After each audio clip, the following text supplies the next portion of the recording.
Hey, what's up, everybody? Mogion Monster here, and welcome to Why the Fascination, or WTF as I like to call it. Good to see everybody in chat. You got to turn that down. Stevie B. How's everybody doing tonight? Good to see everybody. Who we got here? Well, obviously Stevie B in the house, literally. Joe Parker, what's happening? Good to see you. Hey, Squatch and Cowboy, what's up, Joe? Mr. Lee, how's it going? Bigfoot and on, what's happening? Blue-eyed Northern. Hey, Pat. Who else is here? Rex Hand. Hey, Jen. Sandra Piper. We got the whole crew here. Is Hilton here? I just saw somebody mention it. There he is. What's up, dude? Good to see you, man. It's been a while. Being a stranger. You know, despite the fact that you're, on the opposite side of the world. Megan Richardson. How's it going, hon? Good to see you. Looking forward to those questions you said you had.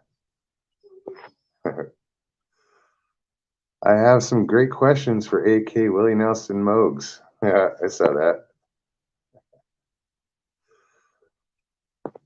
I did see some other new faces. Who else did I see here? I gotta scroll. Actually,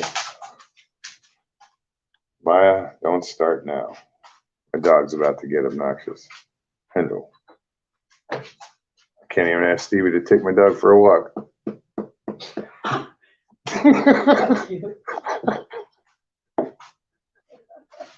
Sorry, couldn't resist. Yeah, let me pull this up. I'm broadcasting with my phone because I don't trust the signal here, so I'm going to pull up chat. I'll run chat from my laptop.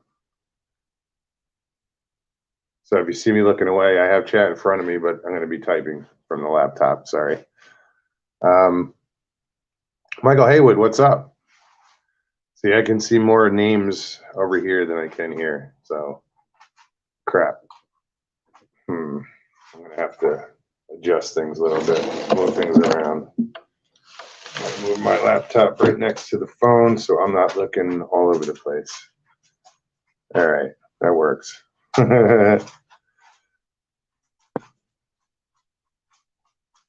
Wow, friggin' chat's just flying by.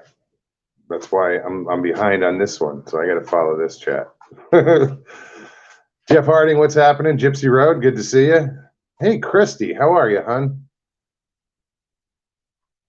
Let me take that down. Who else? Long Island Bigfoot, what's going on, Mike?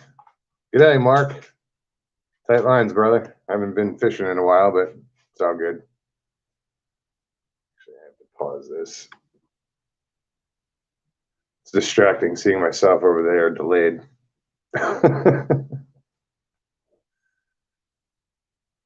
Who else is in here? Brown Dwarf, what's up, man?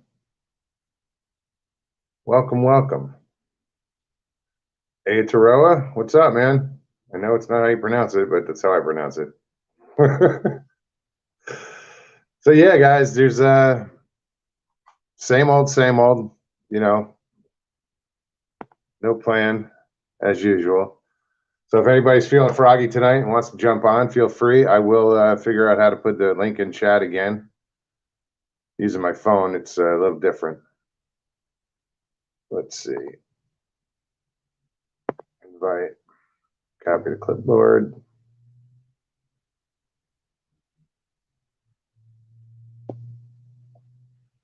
All right. Post comment.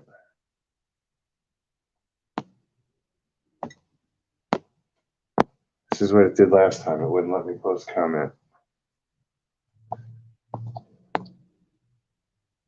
Oh, there we go. It's being temperamental. But I just posted the link in chat, so if anybody wants to hop on, feel free. We got 2 hours to kill. WTF Mike, what's up, brother? Good to see you. Hey, Butterfly. Welcome. How do you pronounce that? Nayali? Nayal Parkinson. What's up, man?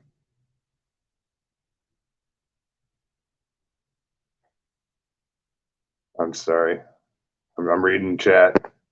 That's what happens, you know. All right. Had to stream. Mike, can you hear me?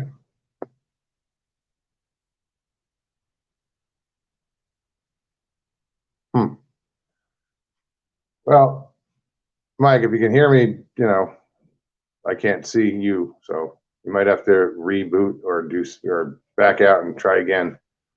Hopefully, we're getting a good signal. Like I said, I'm doing this from my phone. I'm doing a chat from my laptop just because I don't want to broadcast from my laptop in case I lose signal, because it sucks. I'm in a hotel and I'm dealing with their internet, so here we are. But I got plenty of data on my phone, so we're good. Lockbeard, what's happening, man?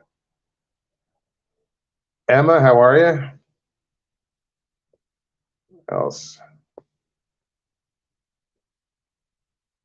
Squatch Talk, what's up? BF Bud, good to see you. I'm just scrolling with my phone, sorry. Chasing the Truth, Sean G, what's up, buddy?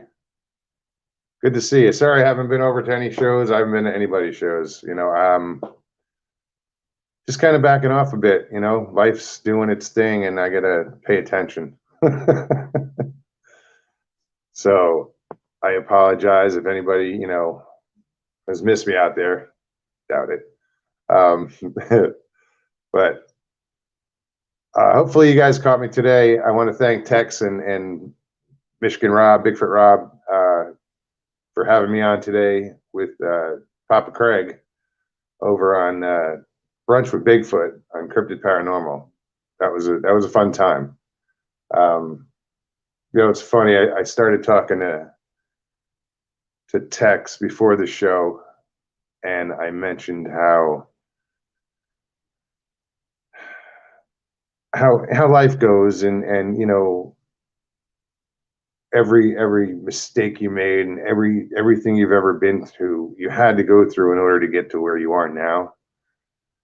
And we touched on that, and I said it's amazing how just one decision can set things in motion.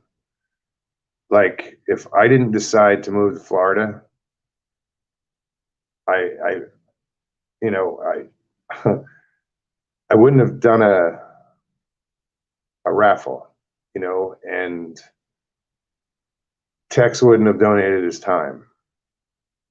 And you know, this whole great little expedition that it turned into, it was supposed to be a weekend of, you know, Christine going down to Texas and or hang out with Tex and go to Brown Springs, and you know, it snowballed, and you know, it turned into a pretty cool thing. And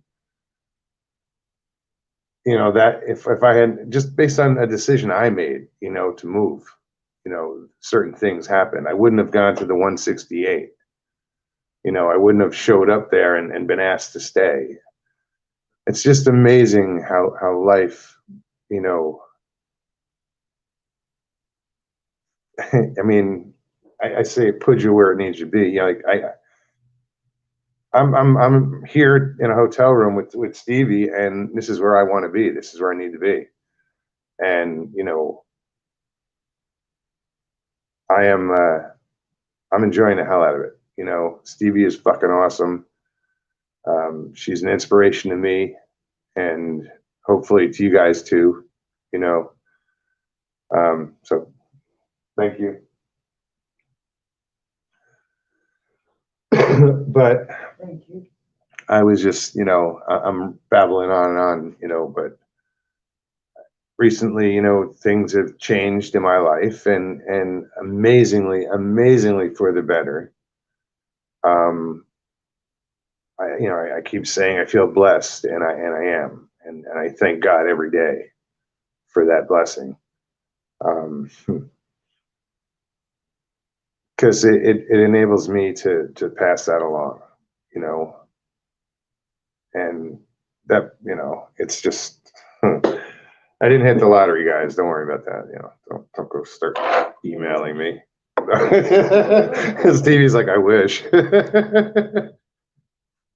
But I did hit a lottery. I did. It's not bad. So, Sharon, thank you. She's awesome. She's my best friend. We are buds.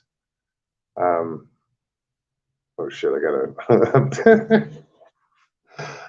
I'm sitting here trying to move the mouse over out to my phone from my laptop. I'm like, no, you have to touch the screen, dude.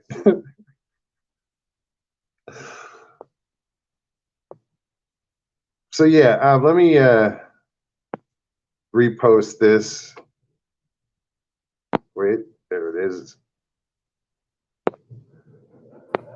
Hey, what's up, Jeff?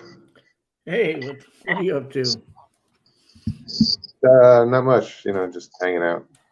I think I'm doing a show. Yeah. How's Stevie doing? She's going good. She's doing good. Okay.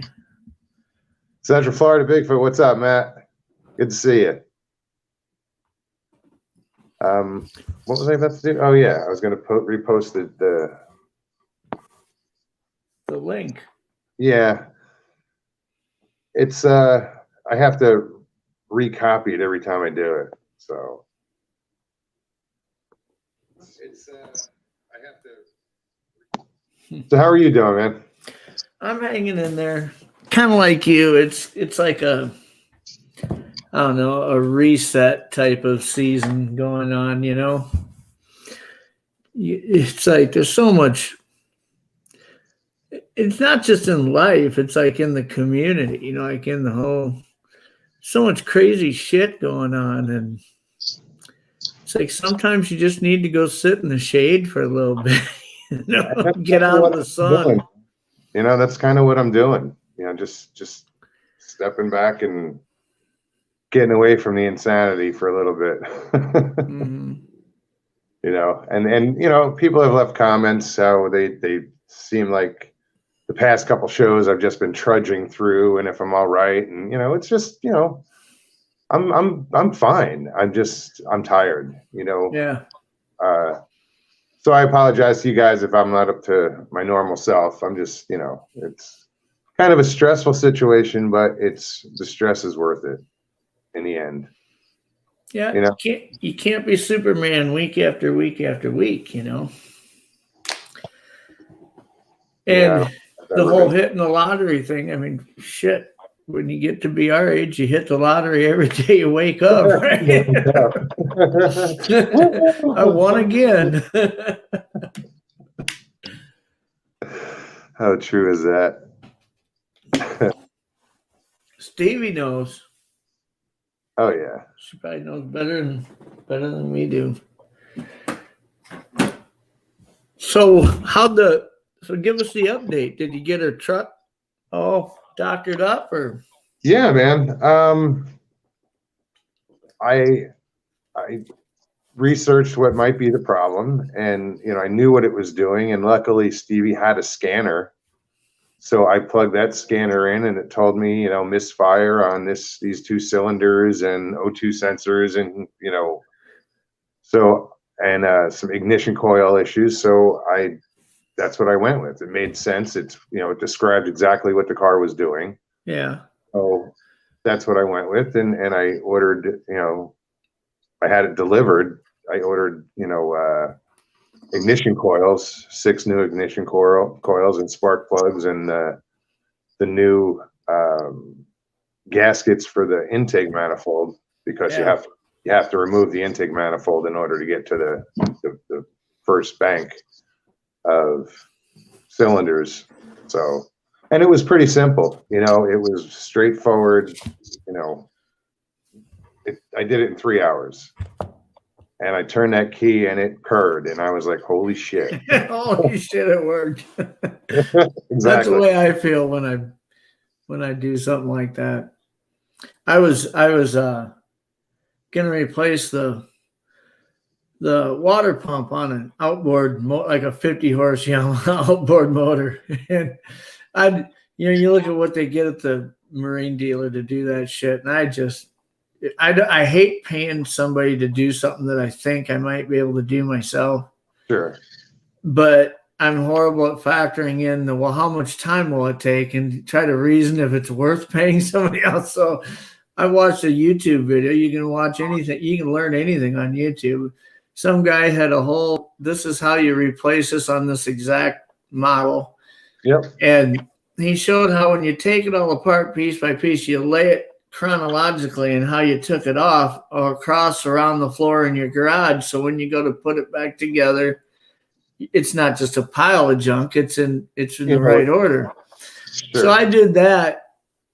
And I mean, I must have had frickin' 75 parts laying all over the whole lower end of this motor. And I mean, it was painfully obvious. I'm in way over my head here. I had my laptop in the garage. I'd play 10 seconds and then I'd pause it and run and look and try to.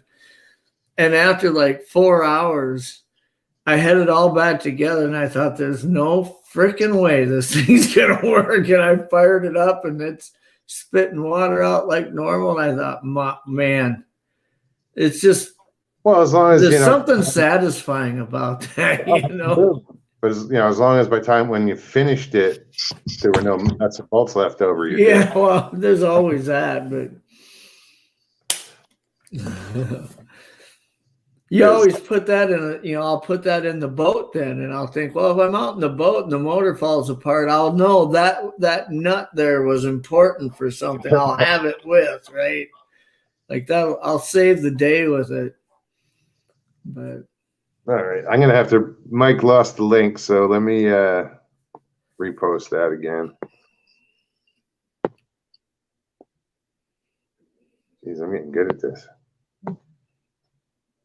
No shit. Like I just blew through that like that. I don't think I'm that quick on my laptop. Oh, there, Rob got it up right before you did. He was Rob, on it. Buddy, what's up, brother? Good to see you. Thank you. Hey, Jimbo. Bat Mom. Welcome. What else is in here? Yeah, that's the other thing is I have to keep clicking back to. Hey, Mike, you there? Hey, Mike. What's up, guys? Damn, you look cold. Yeah. My service is kind of for shit, so I just figured I'd step on and say hi. Right on. I appreciate it. So how's everything with you? How's the baby? That might be better. Is it working now? Is it working? Yeah, a little bit. I have to go back and forth with Wi-Fi and shit, so what's going on? Not much. How's everything? How's the baby? Keep me busy. Keep me busy. There's two babies. There's two of them. Oh shit. Yeah, they're the easy one. They're easy still though. Yeah. The baby just don't sleep at night, so it just sucks. Yeah. Yeah. It definitely got cold up here fast. Yeah, here too. See your breath. Yeah, that's not even a cigarette. I had to turn off the air conditioner just so I, didn't have that much noise in the show. Oh, that's awesome. Not to rub it in. Yeah, nah, it's all right. I enjoy it. I get, how it is when you live up north. It's just what it does. It's just what it does. Like it's just time. Yeah. Yeah. When you're in the house, at night and then you step out for a minute, it's just like fuck this. Like kind of hits you. Yeah. Makes you it's like that here. It's about right now. It's about 25 degrees out, and there's frost on the window every morning, and Oh yeah, it's the worst. That's the worst when it starts But doing that.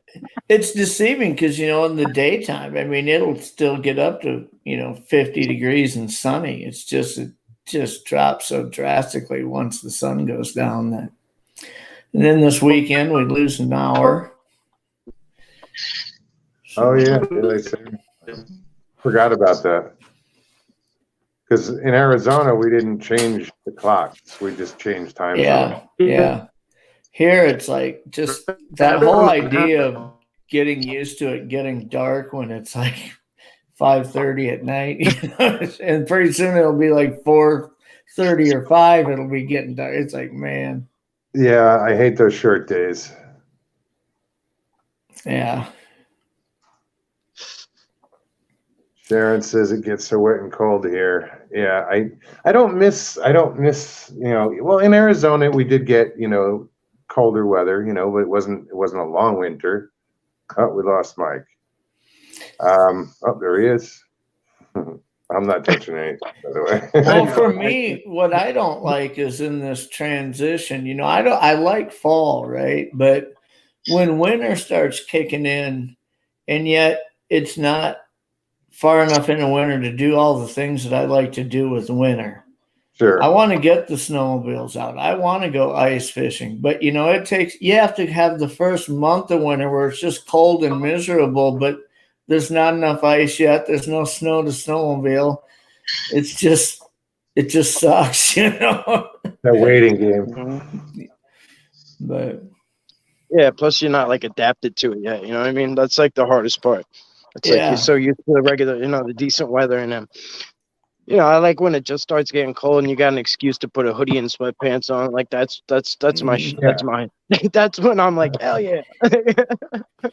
when my It was kind of a shock when I went from Arizona and moved to Wisconsin for a year.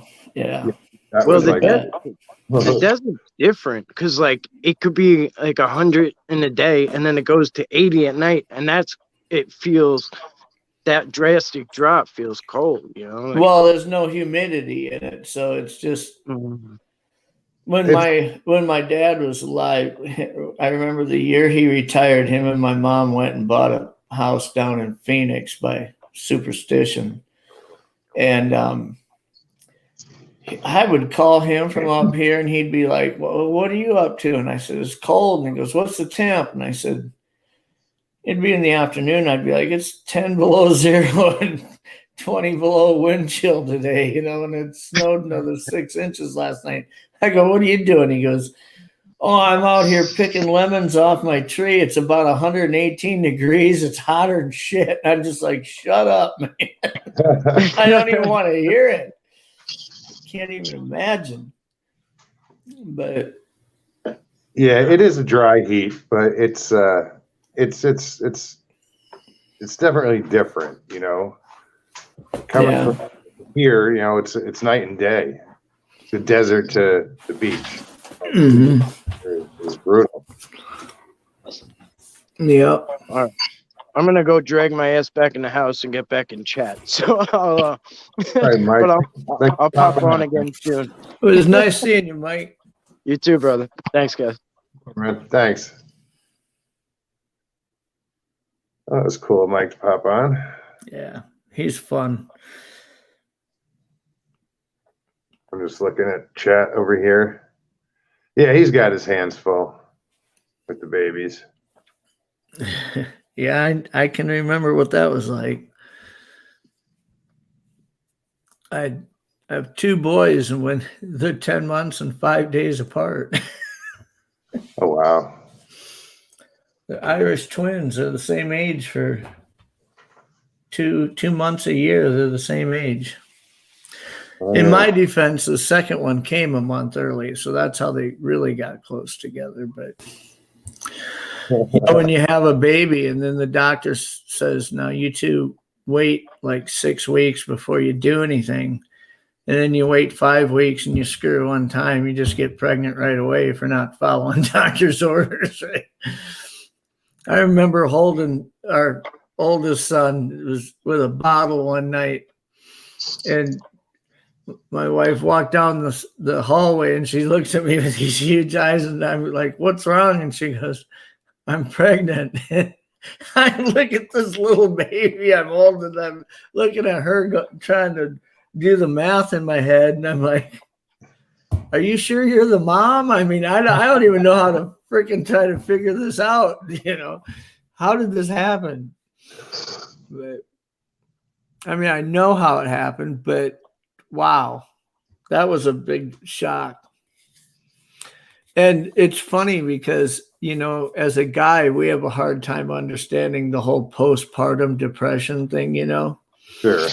And when we had our first son, my wife had postpartum depression afterwards, and I didn't get it. You know, it just didn't make sense to me. I mean, I'd go out and mow the lawn, and I'd come in and make dinner, and I'd give her a foot rub, and, you know, she's just like, in tears almost constantly. I'm like, I don't know what else to try, right? So we go to the doctor, and the doctor says, what's wrong? And I said, ever since we had the baby, Joni's just like totally bummed out all the time. I'm trying so hard to help her find some joy. I don't know what to do. And he looked at Joni and he says, is that how you feel? And she's like, she starts crying right there. And I'm like, you see, I just don't even know what to do here, right? And, you know, so he gave her a prescription and like that, it kind of switched it around. But when our second kid was born, I am almost embarrassed to admit this, but I got postpartum depression. I mean, at the time I was doing sales training with teams all over the country from home, and my wife worked at a bank 9 to 5, Monday through Friday.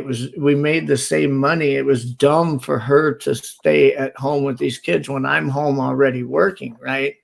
So I was going to be the stay-at-home dad for 2 boys that are both in diapers and try to work at the same time. And wow.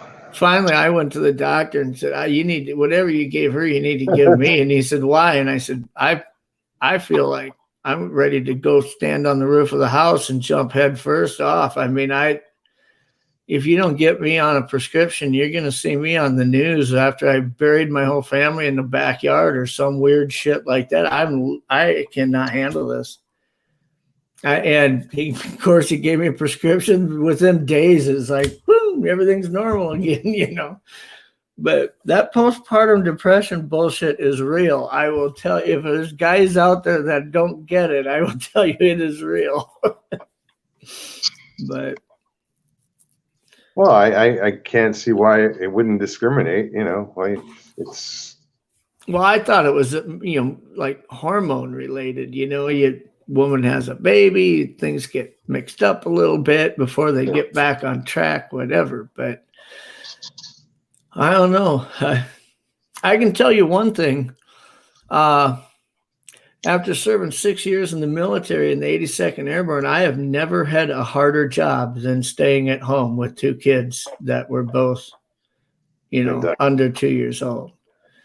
I mean, it is freaking just emotionally draining and tiring.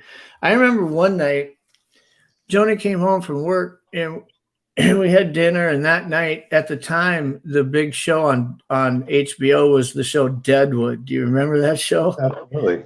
Okay. Show.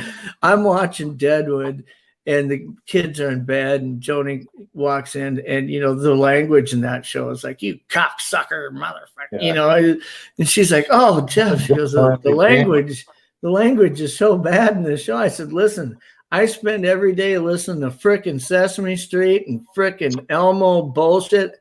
I need to hear one man call another man a fucking cocksucker in order to feel like I'm still a human, right? No, I get it, man. But this is real life bullshit. There's probably a lot of women in chat thinking, amen. I know where you're coming from. And what was the name of that pill? Yeah, Fluxatone or some shit like that. I don't remember. It was good. But Long Island Bigfoot says, Thank you for your service, Jeff. And I know what you're saying, bro. They run me into the ground worse than the Taliban did. LOL. Yeah, that's exactly how I felt too. I can tell you one thing. I compared 2 days in my life. The first snapshot day was first time I stood in the door of an airplane and thought about jumping out of it.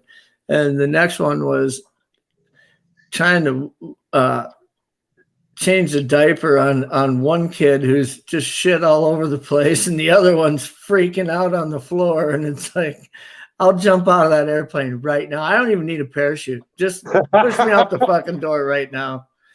I'm ready. He was like, I don't need your you hold your parachute. I'm good. Just get me out of here. Open the damn door. Oh shit. Nada, how's it going? Good to see you. Hey Sheila, welcome. What else we got? Yeah, that's it's crazy, man. You know, I just raising kids, and especially at that young age, 2 of them. That's you know, my hat's off to you. Good job. Somebody asked, Nada says, Jeff, did you ever get sympathy pains? I didn't ever get sympathy pains. No. Miss Dill, how are you? Oh, excuse me. I think this chat finally caught up with that chat. I'm looking at 2 different screens. I got the I'm doing a broadcast with my phone, and then I'm doing chat on my laptop, just because I'm afraid my laptop's not gonna. I don't need it to crap out on me with this. Tessa said it's generic for Prozac, so she must know the happy pill we were talking about. Maybe she's had some experience with it. And it's currently on it right now. Just kidding. She should pop on and tell us how she's doing. Yeah, guys. If anybody wants to pop on tonight, and I'm sorry I'm not paying attention to it's difficult doing it. I got to pay attention to who's in the background. Like when I'm here, when I'm on my laptop, I can see who's backstage, but here I have to actually click on it to find out who's backstage.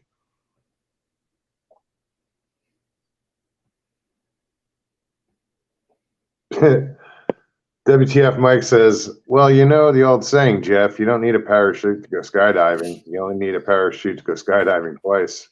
Yeah, that's true. That is true.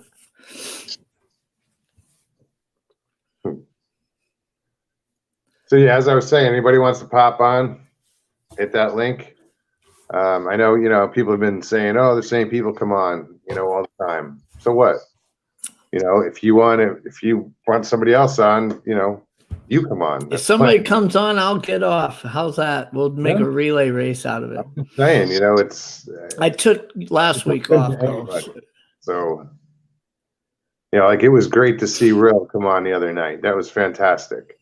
You know, for years we've been hanging out in these chat rooms and stuff, and then she finally pops on. That was awesome. Yeah, I watched that. I wasn't on was that Tuesday night? I wasn't on Tuesday night, but I went back and watched the show yesterday. Right on. Who else is in here? Mike, you're still under the weather, huh? WTF? Well, prayers, man.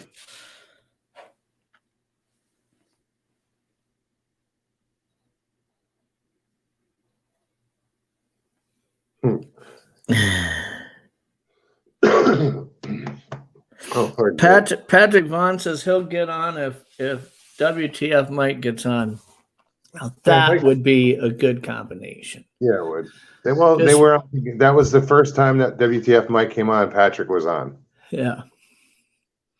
I remember the last time WTF Mike was on, I was laughing so freaking hard I couldn't stop. God, he is just a riot. He is.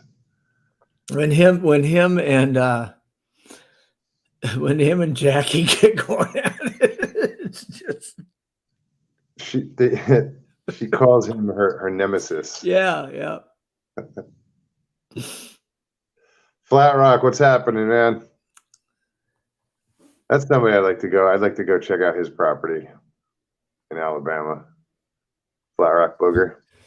Yeah, I'm familiar with that area pretty well. I spent a couple of years in Georgia and Alabama, stomping around the Chattahoochee and. All right, on. I only spent like a month in Alabama. I spent most of my time in southern Georgia and then northern Alabama. I was stationed for a bit at the Airborne School at Fort Benning, Georgia, and that which is in Columbus, it's southern Georgia. And then was dating a girl in Huntsville, Alabama, which is northern Alabama. So it was every weekend was running back and forth. Got to see a lot of that area. Yeah, a lot of running around. Yeah, I passed through Georgia on the way to Tennessee. I didn't really pay much attention to it. Yeah. You know, the last time I went through there, I was like, I just knew I had to go through it, and pretty state, you know, what I did.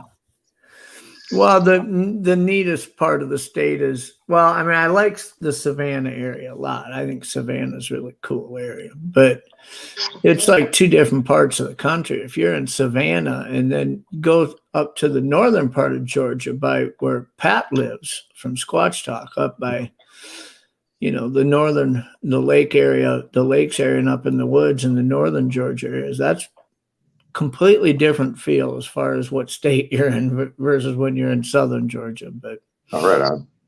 Yeah, I did see it got hilly, and there was somebody I met that lived in that area, northern Georgia. She was at the Squatch out that we were at with Squatch and Cowboy and Old Bear. That was a good time. Those are really good people. It's funny how you get this in your head, a picture of what a state is like, and you don't realize how diverse the state. Like that same thing with Tennessee. I mean, there's a lot of areas about Tennessee are just rolling hills and stuff. Then you get like in the Gatlinburg area of Tennessee. I mean, when I lived in Georgia, we drove up to Gatlinburg and went snow skiing. And I was like, I didn't even know people could snow ski in Tennessee. That doesn't even make sense to me. I mean, for what you picture Tennessee, you know, Sure. But that Gatlinburg area, geez, it's like you drove into the Rockies for a little bit there. I mean, it's really something. But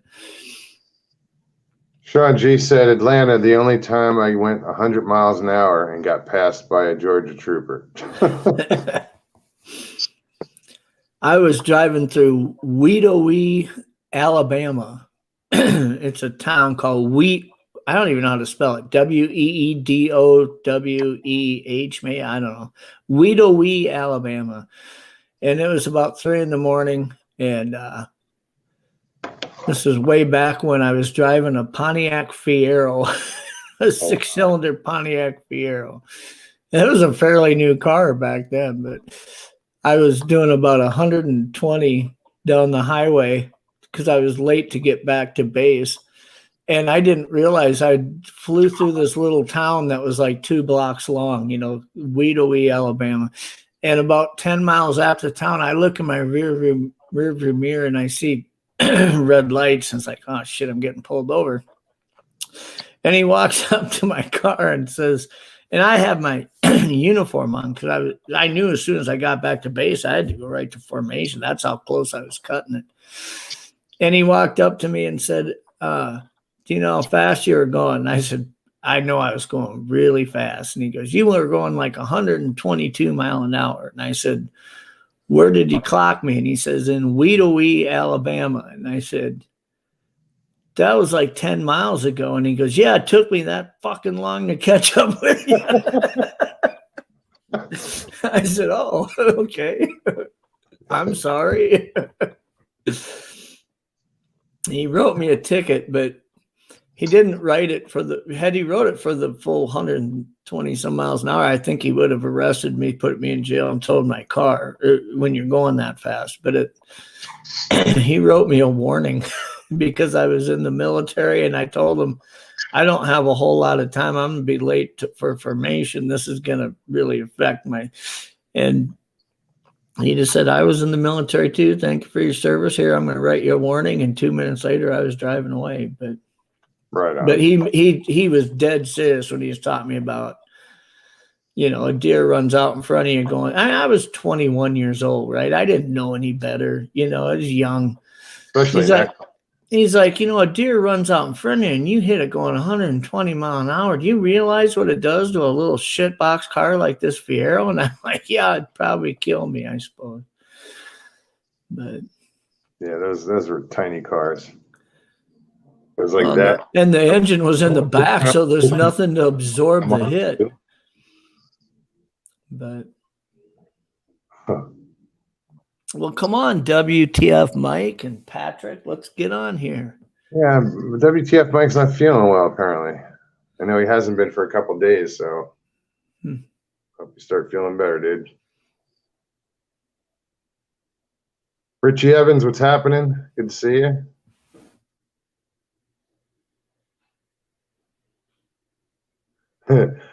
Long Island Bigfoot said the Fiero was the everyday man's Ferrari. Yeah. It was actually a car that was made with parts from all different cars. Like, what was there was some part on it that I had to go buy a part for. And I went to the Pontiac dealer and they were looking it up and they said, yeah, when GM designed this car, they were using just leftover parts from cars they'd phased out. Like, the turn signal was from a Chevy Chevette or some bullshit. It's just like whatever they had left, let's make the car with that, Franken car. Yeah. Hey, I just want to say hi to Pammy in chat. It's my sister. Welcome, welcome. Good to see you. Mogs tolerated me Tuesday, LOL. That's for Patrick. Nobody tolerates Patrick. They enjoy his presence. Just another conversation, it's not tolerating. Yeah. I just wish that, other people would do like what Real did the other night, just have the balls to say, you know what? I want to come on and hang out. That's why I did this, to find out, why is everybody here? What's the fascination with, the fringe, and what's your story? That's what I want to hear. Everybody's got a story that's interesting. And they might not put a lot of stock in it. They might think, well, nobody really cares about what I have to say. That's not true, because I think people get insulated to the value that their stories have to others. They don't really get it. And I learned that, after starting this, you don't, I understood it, but I never really saw it. And now I do, I see it all the time, the value of the story, and it's important. And, if you have something on your chest that you want to get off, it's a great time to do it, because well, and it's not like this is some format that has some tight parameters. I mean, if you want to come on and bitch about something, bitch about it. If you want to come on and celebrate something, celebrate. I mean, it's not like there's a whole big hardcore set of rules here. No. And there never has been, it's the same thing every week, You just bring whatever you're carrying, you know what I mean? Whatever you're dealing with, you don't need to hide it. Just bring it. That's it. And I'm glad I can do that for people, Yeah. Geez, what is Stevie asleep over there? I haven't heard her, like, do we need to do a wellness check? Shine the camera over there, make her hold a finger up, or hold two fingers up if you're okay, Stevie. Are you there on your own free will? Can't see. Okay. Quit rattling the chains, woman. Yeah, untie her. Let her get on camera. WTF Mike says, I almost had a paranormal experience in my garage, Moog. Then I realized I didn't put my Halloween decorations away. 6-foot pirate skeleton scared the shit out of me.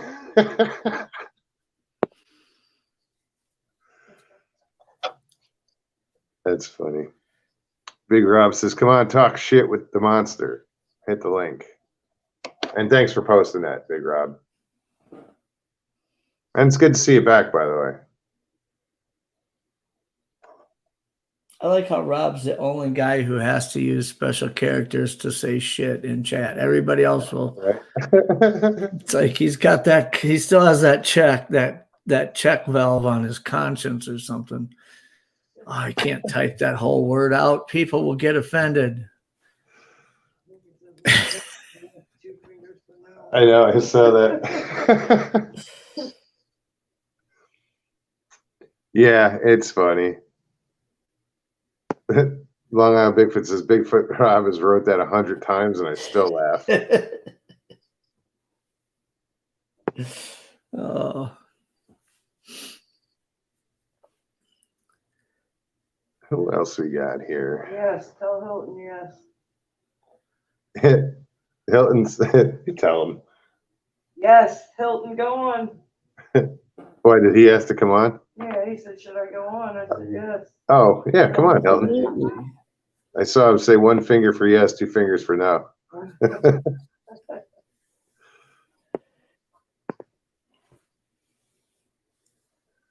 Emma, I'm sorry to hear that you've been sick. I hope you feel better.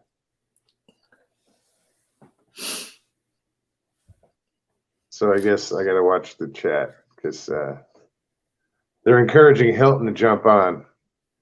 I encourage him to jump on. When I duck down here, it's because I'm reading the chat in my on my iPad here. When I'm in StreamYard, I can bring up the chat on the right, but it doesn't show the whole chat. Yeah, I have. You only see a few different things here and there. Yeah, I have it. Actually, I only have it on top chat on my laptop. And then it kind of freezes up.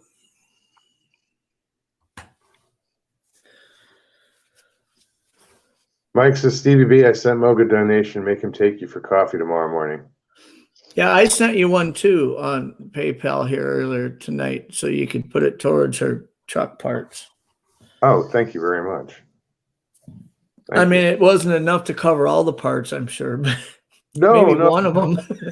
We saved a lot of money. I ordered them on Amazon. Yeah. Had them delivered. It was like 3 days or 2 days. You can save a lot on Amazon. Oh, dude, it was hundreds of dollars. If I had bought them at the local auto parts store, yeah. It was definitely worth, and I didn't care. I didn't need like Ford parts. You know, if it works, it works. Yeah. I know the thing's not going to crap out on the side of the road now. Well, that's it. You got to have peace of mind. I mean, that's really all it. Yeah, but I still listen. Like, I'm still like listening as I drive. Make sure it doesn't. You know, on some vehicles, you kind of get to know them well enough to know, is this a safety issue or is this elective surgery? And, you know, elective surgery we can put off, but you know, this was brakes and things like that. If you had an O2 sensor out, you could drive that car till it's dead. But if it's something that the O2 sensor is flagging because of the primary issue is something that is more catastrophic or affecting fuel mileage or even fuel injection, fuel pressure. No, it would be in the middle of nowhere. It probably even screwed up the catalytic converter because it's blowing, you know, the gas from the 2 cylinders that weren't firing. Yeah. You know, it's passing that through the exhaust and it probably, you know, melted the cat. But it's running and it's running well, so I'm not going to sweat it. Yeah. John Hall, what's up? Welcome. Hey, Leslie. The Squatch and Cowboy could hop on. He could. Doesn't mean he will. No.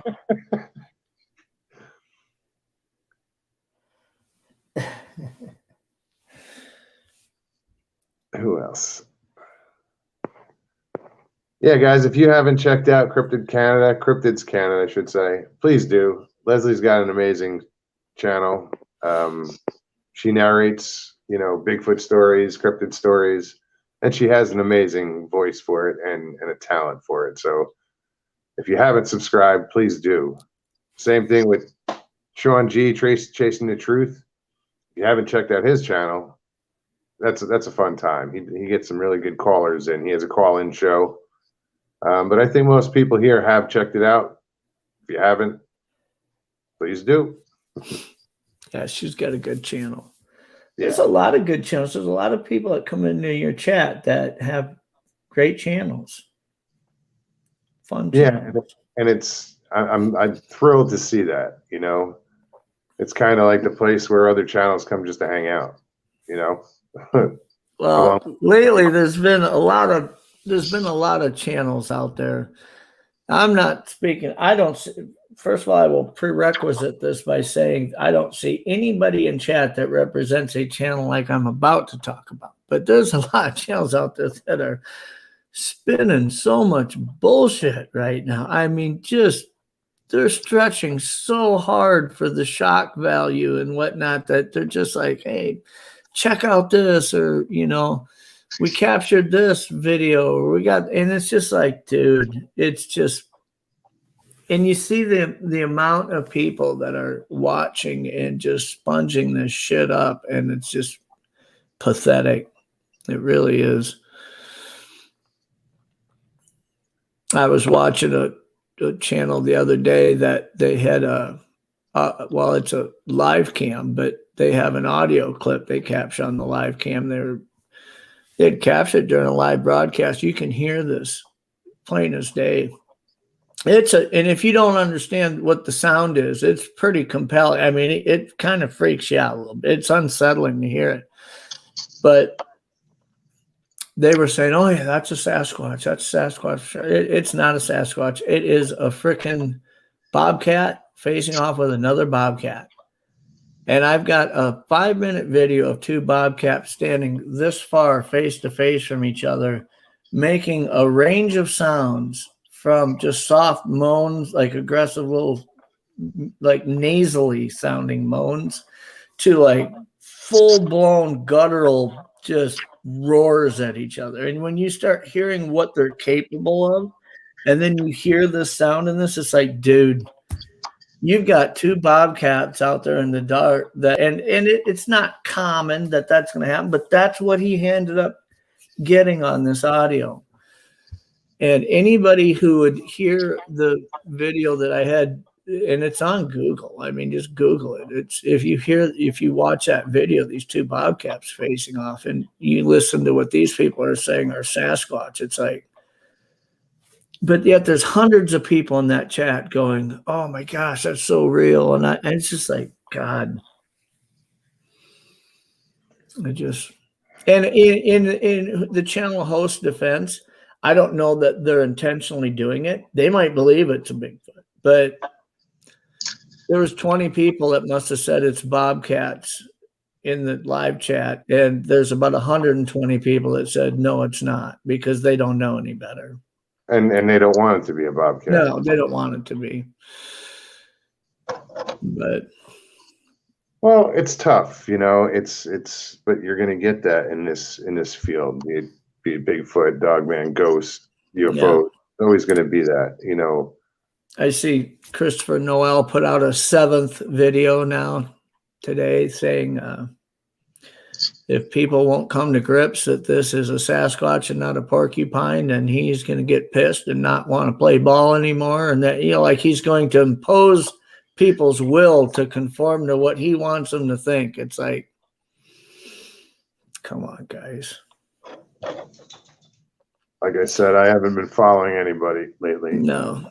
Yeah, and if you picked a 10-day period not to follow anybody, I think we are in it right now, because it's about all that's out there. It's just these just off the wall, far-fetched claims that people want something to be something so badly that it's just, the video. The other thing you've seen this week a lot is the old video that was taken by the military helicopter of the Sasquatch in Idaho running through an open field from above. And I think that was made for a TV show, or maybe it didn't air, but it was part of a production that they had made that for, is what I've been told. And but people don't want to accept that. They think that's the conspiracy theory is the true explanation for it, not the video itself, you know. But, well, it's, you only have so many videos, and yeah.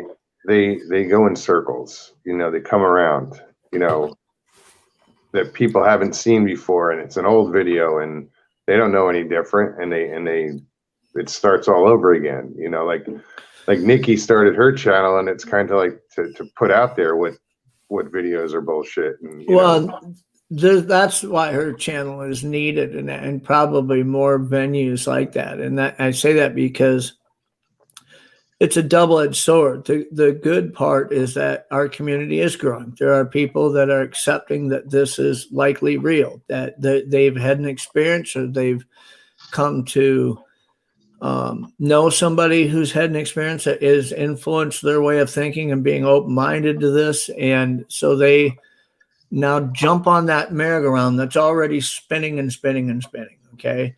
And they don't get to acclimate to what is real and what's not real. They start out today with all 50 years of accounts, and from the PG on, the PG film on, and they're just picking it up as it's flying at them, and they don't know what's been proven true or proven false. And it's a pretty hard time to jump into this community and try to start at square one and be able to be guided by good information. And so channels like Nikki's is not just helpful for people like us who have maybe been on that merry-go-round for a while, but these people that are new to the community, they need somebody to say, slow down and understand that this was proven false 3 years ago, or there's an explanation for this, and you see it on Facebook groups that got, these Facebook groups that got 60,000 people in them. Every day there's posts, people jumping in saying, hey, has anybody seen this video? And it's an 8-year-old video that 90% of the people in this group know is fake. But this person's just starting their whole journey in this mystery, right? They don't know shit. Yeah, it's tough, but eventually you do learn it. It's just, it's a shame that the people have to go through the same bullshit, see the same videos, or see, so like you said, it is good. Like Nikki has something going on that kind of has a little bit of direction to it, Yeah. But yeah, I just don't. Media Palace, what's up, man? Good to see you. I just don't. Another great channel. I don't like dealing with drama. Oh shit. Yeah, probably. Thank you. No. No, he's not. Was he? Hilton, if I left you backstage, I apologize. Hey, Patrick, how are you? What's up, guys? Blah, blah, blah, blah.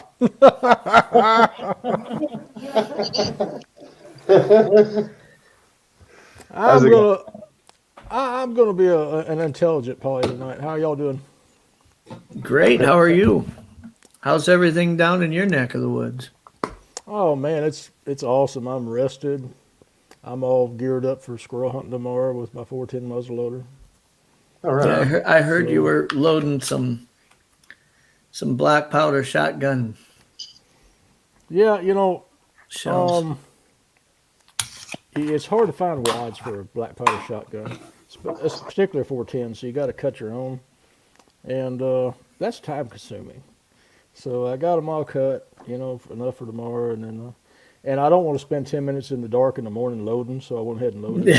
I just didn't cap it. I didn't put my caps on. But I restored this weapon a few years back, and I just haven't taken it out and hunted with it. So I'm like, you know what?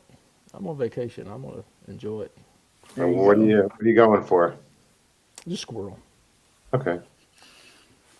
Yeah, I'm licensed for everything. I mean, I can go after deer if I want, and I'll probably carry a handgun with me if a deer walks in front of me, you know. But I just want to go catch some squirrel. Your guys' deer down, your license, does it, when you get a resident deer tag where you're at, is that for X amount of deer in one season? Like, I know when I lived down by Alabama was crazy. They had a 28-day season and you could shoot a deer a day. And then Georgia was like you could shoot 5 deer in one season or something like that. Here where I live, you are lucky if you can get drawn for a buck tag. You can probably get drawn for any deer tag. And when it comes to archery hunting, anybody can buy an over-the-counter archery tag for any deer. And then if you're lucky, you can buy a second tag archery for an antlerless deer, and that's statewide. But that's 2 deer for the whole season. There's no deer a day or 5 deer in 1 month or whatever. Well, it's turned into such an industry with the states. You know, it's big money. You know, because Louisiana isn't too bad. You get 5 tags, and you'll have 1 antler or antlerless, and then 2 antlerless, and then Hold on. I gotta Hilton, do it again. I didn't see you backstage, so pop on again, brother. I'll get you there. Sorry. But yeah, you can get 5 deer, and our season runs.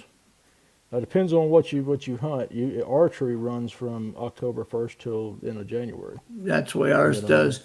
Our rifle season's only about 14 days long. Yeah. Well, ours runs from Halloween until beginning of January is what rifle, modern firearms. And the December 8th onto January, you can run either dogs or without dogs. Before that, it's still hunt only. The only thing we can use dogs for here for big game is mountain lion. We aren't allowed to use. We've got some pretty stringent laws up here. Like even bow hunting, we can't use digital rangefinder sites.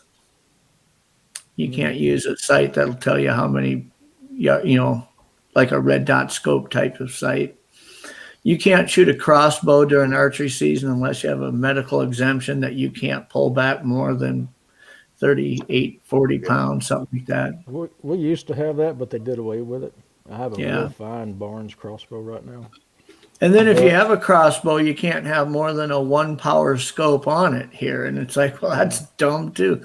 In my mind, anything that gives you not a tactical advantage, but a better advantage to get the proper kill shot on an animal. I don't think dogs and all that stuff, I'm not a big proponent of that, although I'm not going to bust anybody who uses them.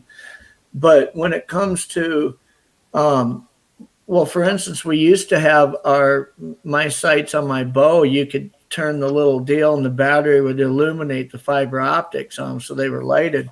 For a long time, we couldn't have lighted sites here, and it was like, it just doesn't make any sense. It's these people that make the laws that don't understand what they're doing. If you're standing in the dark and you're looking through a set of 5 sight pins at a deer in the dark and you illuminate those sight pins, you have absolutely destroyed your chances of shooting that deer. You cannot see a silhouette past them.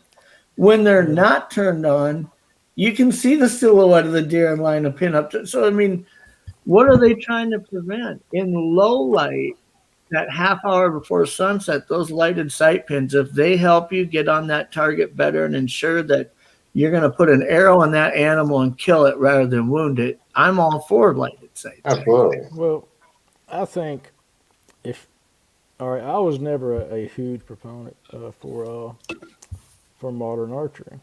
Okay, I grew up with an Osage orange bow, no sights, no Yeah. nothing.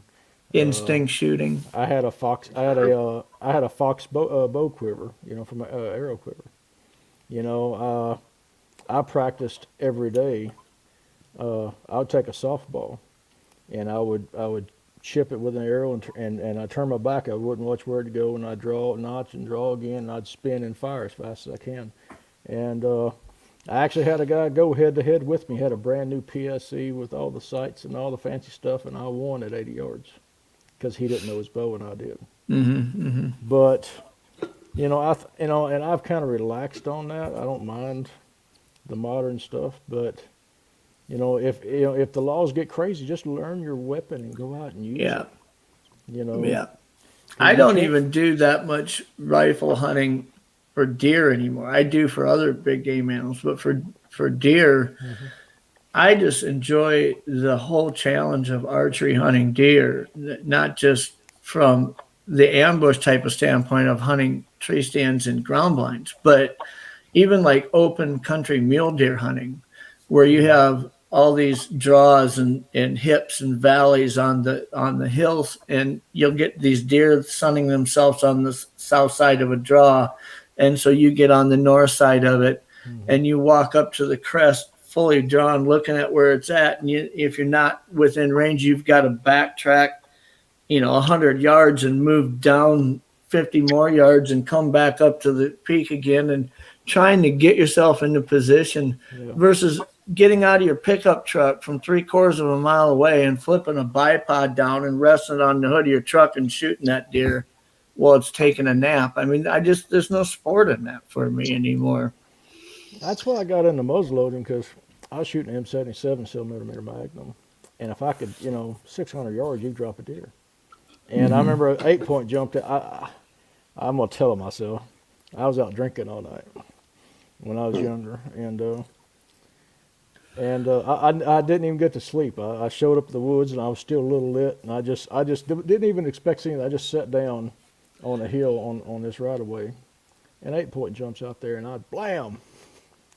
I didn't even get excited. Now the work starts, So I swapped over to a 50 caliber flintlock rifle, and that's been my vice. I mean, I love muzzle loading. I want to go back and hunt everything I ever hunted with a muzzleloader now. That's why I have a muzzleloading shotgun. Because I never hunted muzzleloader. I don't even think I've ever fired one. I had a 62 caliber smoothbore K-wood, and as a flintlock, and you got to get a good shot the first time, because I shot, knocked it out of the tree, and it takes off running on a vine. So I'm chasing it down, and I'm putting powder, shot, crap, I forgot my wad, shake it out, powder, wad, shot, wad, and then prime it, and you're chasing the squirrel 80 yards by the time you get loaded back up, and you draw it back down and shoot it again, So it's exciting. It's a challenge, and I learned to make the first shot count. But I have some fine modern weapons. I've got a 36-inch full choke 12-gauge bolt action I restored. Beautiful weapon. 80 yards, I can drop a squirrel. And I've killed a lot of squirrels, ducks, geese with it. I have several fine weapons, but the muzzleloader, I hate reloading them, but I love shooting them. Yeah. Well, where I'm at, like when I get back over in South Dakota where I grew up, we just have such a diversity of terrain and animals we hunt. I mean, you get on the western side of the state, in the Black Hills or in Wyoming, and hunt elk. Now that I've gotten older, I start thinking about where is this damn animal standing at before I pull the trigger, because I'm not built to pack a damn elk out of a 6-mile run up a hill to get to a fire road. It's like, Yeah. it better be in a pretty freaking convenient spot for me to shoot. Well, just the back ham off one. I know a place in southeast Wyoming that there's a stock tank just about 200 yards off a main gravel road, and you can set up on a bluff on the other side of it. It's about a 400-yard shot, but you can make it clean elk, because the elk, they stay up in elevation, until about 1 o'clock in the afternoon because everybody's hunting in the morning. After about noon, the hunters fade out. They're What scared in to be in the woods. southeast Wyoming, is that like in the Laramie, Cheyenne area, or I'm not Bridger Pass. okay? I know where that is. Yeah, but yeah, if you can pack it 200 yards to your truck, you know. In western South Dakota and North Dakota, there's so much open range antelope hunting, and yeah, and we, guys are running all over the place trying to find these antelope to shoot, and we have my biological father has about 3,200 acres by Fort Pierce, South Dakota, kind of smack dab in the middle of the state, and it's all on the river, and there's a lot of antelope there. We have a lot of horses and cattle there. He trains cutting horses and barrel racing horses and stuff. But so we have a lot of round hay bales, big round hay bales stacked up like 3 high, and the antelope will jump up on your hay bales at sunup, and they piss all over them. And if they start pissing all over them too much, the horses don't want to eat it. So I would go out there with the loader the night before, and I'd move those bales around until they were 2 sets of stacked up 3 high, but there was a spot to stand between them. And I'd just go in there with my bow and stand between them and wait until these antelope would jump up on the hay bales, and I'd take 2 steps back and shoot one. I mean, archery hunting antelope is an extremely hard thing to do unless you're standing next to a bunch of hay bales that they like to piss all over. Then it's extremely easy. Oh yeah, closest I got to an antelope is about 800 yards. Yeah, I've archery hunted antelope before, where you take the silhouette, like the cow silhouette decoys that you're holding up like a shield, and you'll walk to them, and then you'll stop and start glassing them and just keep walking to them, and they don't run away because it just looks like a cow to them. But then you get close enough, you're wearing like a ghillie suit and you're low crawling at that point, trying to get within range, and to be able to get up to your knees and get drawn with a bow and shoot that antelope before it runs away. It's hard. I mean, a lot of these ranchers out there will tell you the easiest way to bow hunt an antelope is just drive out there and chase it and run it over with your pickup truck, then get out and shoot an arrow in it. But those are guys who are just pissed off because the antelope are ruining their hay and stuff. They don't look at it as a sport. But well, a 150 grain 270 and then shove an arrow through it works too. Yeah. I didn't do that. No. I do know someone that participated in a similar sport, but there's nobody who's ever truly archery, the whole spot and stock archery hunted antelope before without considering that. They've all considered that. Just go native. They might not have done it, but just go native. Get you a horse, run one down, and shoot him with a bow and arrow. Yeah, that'd be an interesting way to hunt. Mike said that he doesn't chase down antelope. He goes, I never chase antelope. They run in big giant circles, just stay still, they come back around. He also says his combine makes an excellent perch. I've got a picture, I'll send it to you, Mike. Over here in Iowa, guy was out combining, and he's got a buck in the head of his combine where its legs are like ground into it. Oh, jeez. And its body and head is still up. And this thing is probably about a 8x9 big non-typical buck with drop tines. Oh, wow. And I tell you that what happened there, I know exactly what happened there. 15 years ago, that couldn't have happened. You're in a combine and you're driving it. You're so focused on staying straight in that row and making sure you're not missing anything, and you're watching everything that goes on around you. Now we've got our combine set up to where they auto drive themselves. They know where the terraces are. They know where everything is. And it's like a Roomba vacuum cleaner out there harvesting corn. And you could sit in your phone on Facebook on your smartphone in your combine and not be paying attention, and something like that can happen, you know. It's not likely, because even when a deer's sleeping, I mean, for you to go by it one pass, 2 rows over, and then come back and actually hit it and the thing's still there, it's either, you know, it's the Helen Keller of deer, I guess, at that point. It must be blind and deaf, and but I'll be drinking rum. It's a pirate deer. Arr, it's drinking rum. Arr. went out drinking with its buddies the night before, and Yeah, Polly had his Just arm around sleeping him it all out. night. Polly wore it out. Seeing, Oh, ooh, I didn't say that about him. Oh, you meant tired. Oh, never mind. Stevie says she wants to learn how to use a bow. I told you I'd teach you how to shoot. We'll go out and pheasant hunt when we're combining fields. I'll go out and block on the end of the field. So when the combine goes down and when it starts coming back, you just stand at the end of the field, and all those pheasants, they don't just get up and fly. They're running down the rows, you know, 50, 80 yards in front of that combine. And anybody who's ever combined corn knows when you come to the end of your rows, almost every time there's pheasants getting up. And then you'll work it the other way. And when you're coming to the end, some pheasants get up. And especially when you get down to when you're working left to right, going back and forth, that last strip or two, I mean, there's just birds coming out all over. But you know, if I see a guy that I know that I've got permission to hunt his property and he's combining, I'll go stand at that far corner of that field and wait for him to get there, and there'll be 200 pheasants flying out of there, you know. Mr. 3PO, I signed up for Naked and Afraid, and I took their survival tests, and got my personal survival score. And then I told the person I was with what I was going to do, and she said, "There's no way you're going naked in the woods with another woman." Yeah. So, you know, that kind of put the squash on it. I should have just went.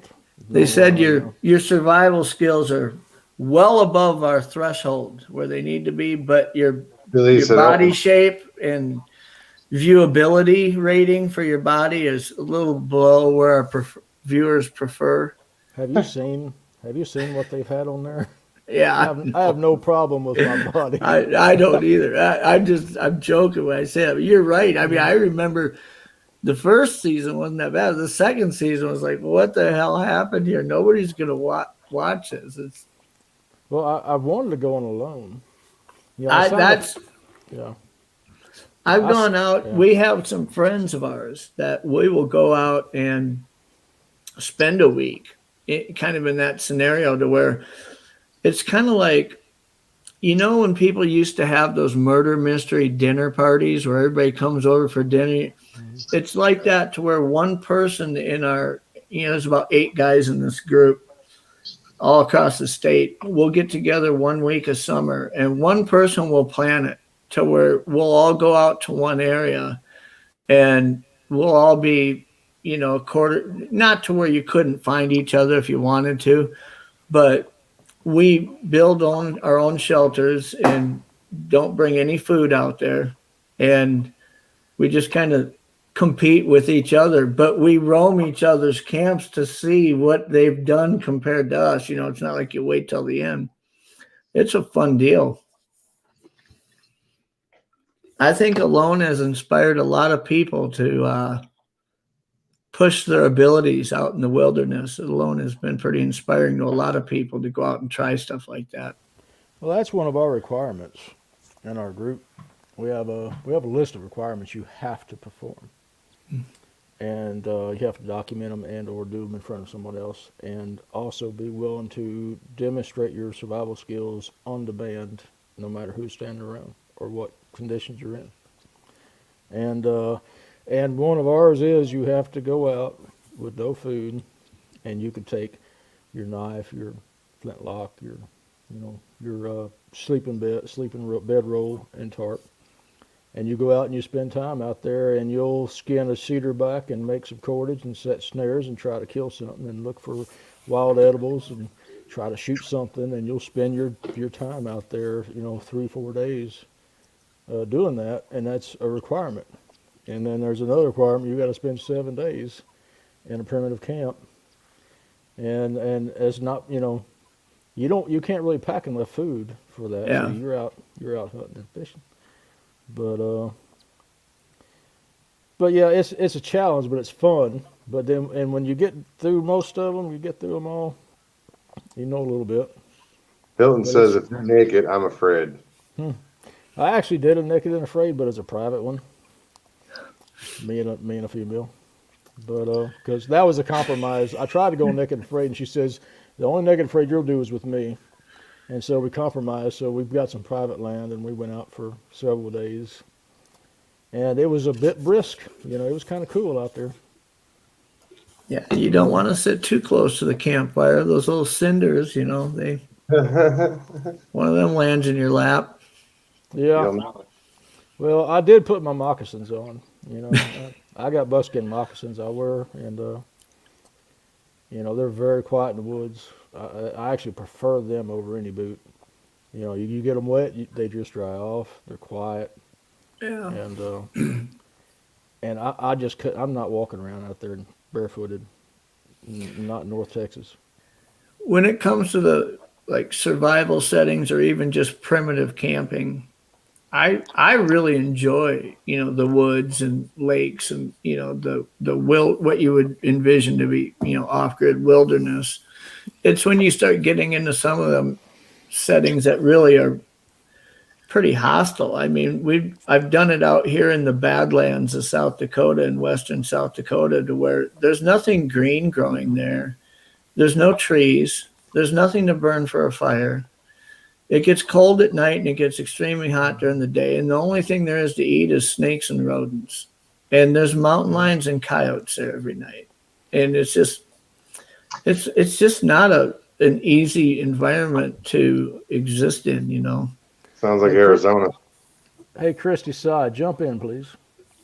And Moggs will post a link. Yeah. Well, Big Rob, post that link so Christy can hit it if she wants.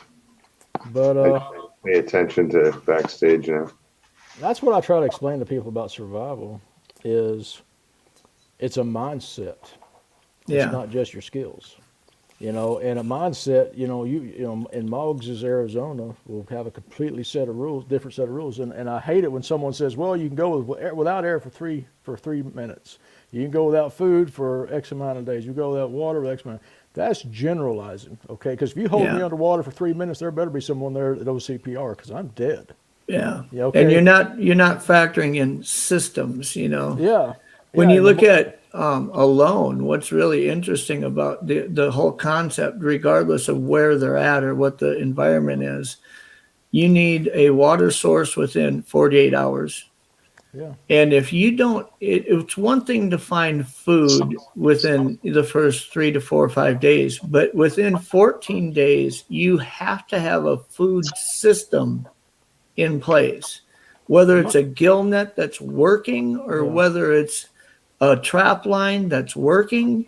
I mean, there has to be a system that is producing in place within 14 days. These people that are out there for 25 days and they're saying, I'm not catching any fish, or they don't have a system in place. Yeah. But, And different. Yeah. And really, honestly, everybody I know in my group says when you go out, you better start eating the next day. And I don't care if it's bugs.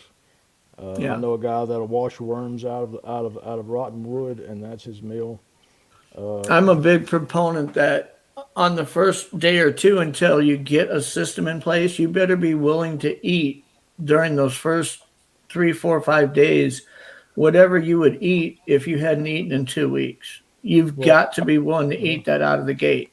And then as your system gets in place, starts producing, it feels like you're gaining in an advantage rather than you're just existing. You know what I mean? Well, there's a real danger in not eating because your sugar drops. Even in a completely healthy person, 4 days your sugar drops, and you're making your mind is slowed down. You're making poor decisions. Yeah. You can make a bad decision that will kill you in the next setting. Because survival is the art of not dying when everything around you is trying to kill you.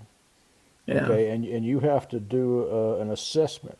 You assess what's going to kill you in seconds, what's going to kill you in minutes, what's going to kill you in hours, days, weeks, months, but not years, seasons.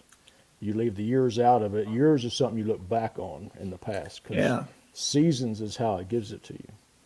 You know, and you starting off, you have to get into a position to where you're a seasoned. You already have your this season and the next season planned, and the third season you're planning while you're living your first two seasons. And if you don't have it that way, you're gonna die. Yeah. It's what happens is when you're doing a threat assessment of a new environment, people's lets their mindset get sensationalized into thinking that the threat assessment should be done on exterior components, meaning it's bears or it's cougar or what's the threat. The number one threat you're going to be experiencing before anything is your body is now existing at a different time frame, at a different diet, at a different water intake, at a different calorie intake, and it's exposed to bacteria and things that you normally aren't exposed to. And that's where your threat assessment you need to get acclimated to where you're at and get systems in place, because that's your biggest threat. It's not a bear walking through your camp and scaring the shit out of you and you throwing a flashbang or something to scare it away. That whole thing lasts 5 minutes. The other 23 hours and 55 minutes of that day, your body was under duress, whether you realize it or not. And people don't get it. Well, exhaustion and exposure, or those two things right there, will drive you on the ground. You know, because my son wanted to do a bushcraft versus primitive survival challenge January, and I'm like, okay, you know, and he's getting into bushcraft, and it's cool, you know. And he brought all these little gadgets out, but he's still on modern time. I'm moving slow. I'm taking my time. I'm methodical. I'm planning out what's going to happen before I get there and do what's going to happen in time that it takes to do it in. He's running up and down. Oh yeah, he's doing great. After the second day, he throws in the towel. He says, "I am exhausted," because he didn't have the warm gear to sleep in. I actually had to give him a wool blanket to keep him from dying that night. And I'm not talking bad about him. I love that he tries that. You know, anybody tries that, you're just going to learn. And misery is a great teacher. Yeah. Come on, Christy, don't be a punk.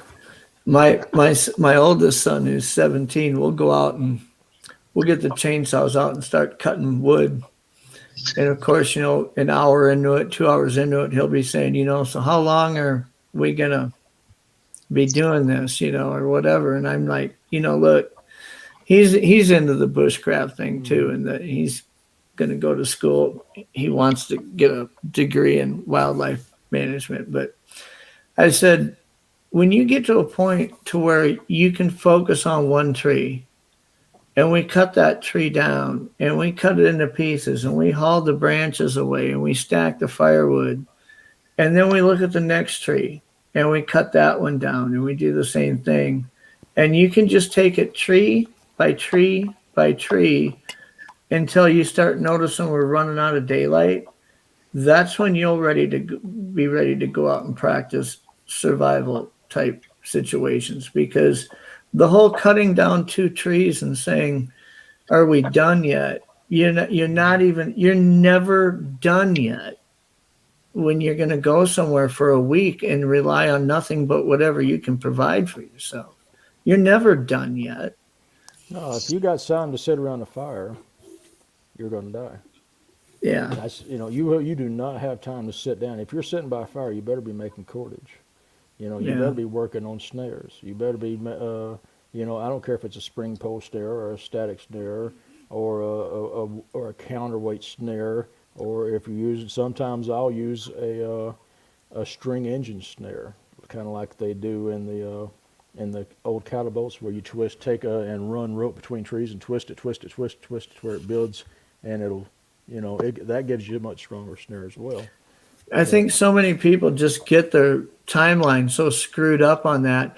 It's always funny because they'll get there and they'll find water and they'll build a primitive shelter, right? And then like 3-4 weeks into it, they pull out all their paracord and say, I'm going to make a gill net now. And it's like, okay, wait a minute here. I would have found water. I would have made a very primitive shelter, and I would have constructed that gill net, because that gill net can be working all day long while you're building a permanent shelter. A gill net, you don't need to stand there and watch it while it works. It's a food system. Yeah. But they just don't have their timelines right on prioritizing. But Welcome, Christy. How are you? hey, Christy. Hey, Christy. Hey, hi everybody. I can't see the chat room, so hello everybody in the chat room. It is. Go ahead. Christy's been a host on several shows and is a very talented Bigfoot hunter and brave. Who, me? Nah. I've had her jump out of the back of a truck covering my ass when I knew there was a Bigfoot in the bush right there, with a, So I was teaching her tracking. She was getting pretty good. She's a badass. Yes, she is. What you been up to, girl? Nothing, just hanging out at my dad's house, Enduring the pain of living in hell at work. Where do you live, Christy? I live in New Orleans. Oh, okay. New Orleans, darling. You can tell by the accent. Oh, yeah. I know, just her voice makes me hungry for a shrimp po' boy right now. I mean, it's like, Actually, tonight I had a roast beef po' boy.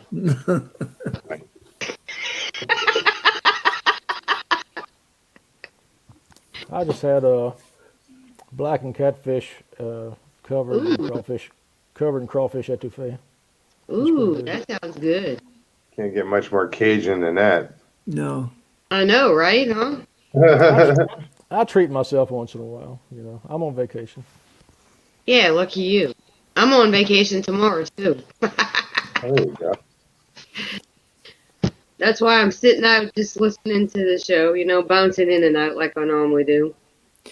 Do you set crawfish traps, Patrick? Do you go? I have. I haven't in a long time. Hunting and fishing, even though I do still do it occasionally, took a back seat to hunting Bigfoot and going on expeditions with Christy Sci-Fi. No, I hear you. Your priorities change quite a bit. I have friends that year after year we go on several fishing trips, or we go hunting together during different seasons, and they'll call me up and say, "Man, I haven't heard from you like all summer." It's like, yeah, I've kind of been busy all summer. I've been chained to research and my job, and that it just. I'm looking forward to the spring and getting back to where I've got some more projects I'm going to be doing at the beginning of next year, but they're not going to be I shouldn't say as intense. They might even be more intense, but they aren't going to dictate your whole weekly timeline. Week after every Thursday, you have to do this. Every Friday, you have to do this. And you don't have a chance to do anything else. Well, I spent a lot of time in the woods doing primitive survival before this, and then the questions in my mind drove me to have to do a study, and I studied for 16 years, not doing much of anything else. And then but I'm looking forward to flipping that back around, because I've grown at least a little bit more comfortable understanding more about them, and I'll never be completely more comfortable, but I'm okay with them being in the woods and I'm being in the woods, and Yeah. I've kind of reached a point where I can go hunting and not have so many questions in my head. Yeah. So I'm still doing research.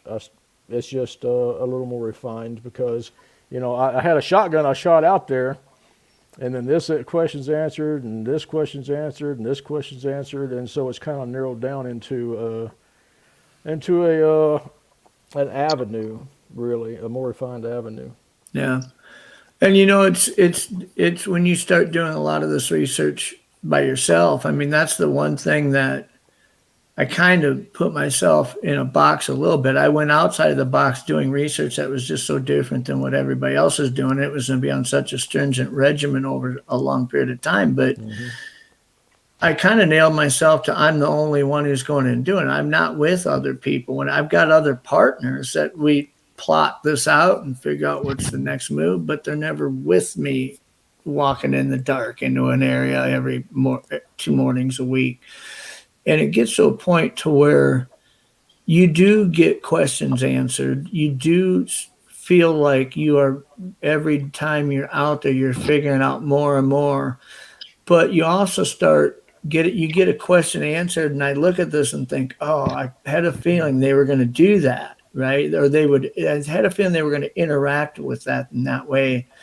But then it draws 3 more questions, like when did they do it? Was it overnight? Was it right after I left? Was it?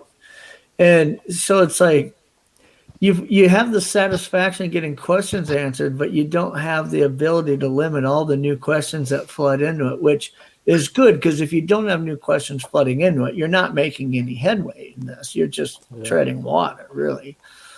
But it's that frustration of feeling like you figured something out, but now there's 3 more things you need to figure out.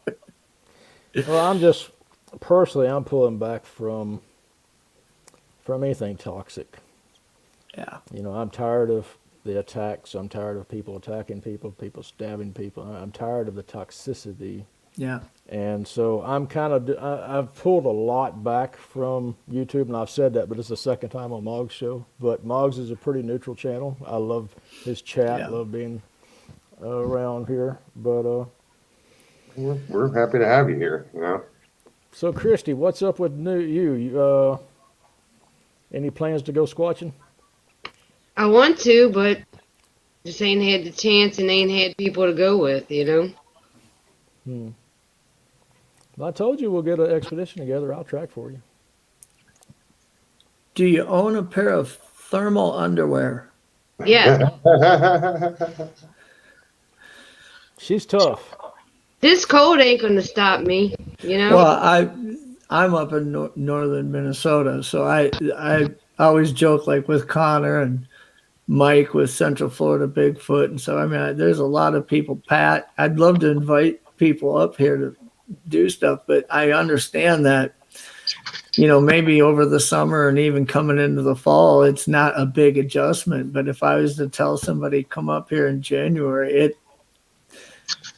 that might be an experience that, I don't know. I mean, I find joy in it, but it's not for everybody, It's cool because if you have snow, it's tracking. If you're a tracker like you, Patrick, it is a ball. But they're very. You'd think, how can there be a blanket of snow all over and you still can't figure out? They still know how to work it. They'll walk right down the middle of little creeks, and just here and there they might leave a track in the snow on the edge or something. But Stevie B, I'd have your back. I'm usually the first one in or last one out. It's not. It's the exciting part of the expeditions when you go. It's being out in the woods at night. Because most people fear that. Not me. Yeah. Yeah, it doesn't bother me either. Once you've done it, and Patrick, you'll know what I'm talking about. Once you've done it enough alone, that when you're with 2 or 3 other people, let's go wherever you want to go. At that point, I really don't care. I mean, once you've gotten used to doing it alone, I feel like once you've got that mental mindset of you're with somebody, that you feel like all of a sudden I'm capable of more range than I was alone. And because as you're alone, you're discovering each day what you're more comfortable with, because when you first do it, you're not comfortable with anything. You just get used to it. Christy. What? You know what? I feel safer with the Sasquatch than I do with people. Depending on the people in the area, you bet. Yeah. Yeah, Christy's had rocks thrown at her, growled at, screamed at, yelled at. No, he growled at you. He didn't growl at me because you set off that rock. I didn't do nothing. I was standing there, and after you did that rock, he growled at you, not me. I got the little pebble thrown on the side of me, not at me. It wasn't no big rock. It was a little bitty pebble. Yeah, but what about it? What about at the ranch in the middle of the field? Them rocks. Yeah, thrown but at they us. wanted our attention is what it was. It wasn't like they were throwing it at me. So when I picked up the rock and threw it back the first time, it threw it back the second time. So it was a juvenile that was playing. Mm. Trying to be neutral and not knowing all the details, but trying to look at it from Bigfoot's point of view, I would say that if I'm Bigfoot, I would be much more comfortable with Christy being there than you, Patrick. So I tend to lean her direction on this. Hey, I totally trust her. I totally trust her. You know, she's one of the few people that I'll track for that I know has my back. You know. Yeah. But you know what? I'm gonna tell you this, and this is my opinion. Sasquatch ain't gonna hurt you unless you provoke them, unless you're in an area where you're not supposed to be at, or you're too close to their kids. Yeah. Where that gets a little bit into the gray area, because that's from a black and white perspective, that makes a lot of sense. It's when you walk into a situation that you don't know that you walked into it, and I don't know what I'm in the middle of. I've seen where not just what I perceived as being Bigfoot, but also mountain lions. You know, when they get into pursuit mode and they're tracking deer, and they've been tracking the same 3 deer for a doe and 2 fawns for hours and hours and hours. And they're watching them now, and they're finally closing that gap, and they've got them in that right position. And you just happen to come walking by. You know, 20 minutes before that cat might have ran away, but now it's so emotionally invested in this that it is perceiving you as a different threat level, and it's more territorially instinct right there. When you come into encounter with a Sasquatch, we can say, well, this is the area or this is what I was doing, but you really have no clue what it was doing when you showed up. Yeah. Oh, yeah. And you could find yourself in maybe a more vulnerable position, even if you did have good intentions. But Well, when you start off with questions of something that's large, it's huge, you learn its capabilities, that it's way faster than you. It can spot you out. It has way better skill sets. The first thing you feel is threatened. You know, that's just the mindset you kind of go to. What can you do a threat assessment on it? And they do threat assessments on you.